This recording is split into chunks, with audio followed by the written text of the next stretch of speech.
Notre page santé à présent avec une maladie assez méconnue mais dont on parle de plus en plus, la maladie de Lyme. Une centaine de médecins ont lancé un appel au gouvernement pour mieux identifier cette pathologie transmise par les tiques. Les cas seraient de plus en plus nombreux en France. Alors comment s'en protéger et quels sont les gestes à adopter en cas de morsure? Le point avec Emmanuel Bach, Christina Chiron et Lidji. Ces marcheurs ne redoutent pas la météo, mais un ennemi invisible, la tique. Dans la région Auvergne, un véritable fléau. Sa morsure peut provoquer la maladie de Lyme.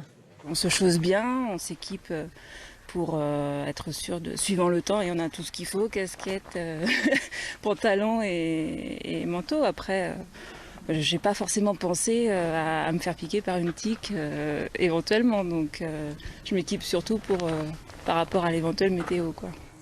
Seules les tiques porteuses de la bactérie Borrelia transmettent l'infection. Elle peut mettre plusieurs semaines avant de se manifester par des douleurs articulaires ou une paralysie de certains membres. Je surveille que je ne me retrouve pas avec un tic. J'ai toujours des tire-tiques aussi en plus avec moi. Et je fais très attention parce que je sais que c'est une maladie qui est dangereuse. Dans cette pharmacie, avec la saison estivale, les ventes de produits anti-tiques sont en augmentation. Seule solution efficace, retirer l'insecte avec un tire-tique avant un traitement antibiotique. Si on voit qu'il y a un bouton qui reste, donc il faut quand même aller voir le médecin parce qu'il faut vérifier qu'on a bien enlevé en fait la tête du tic.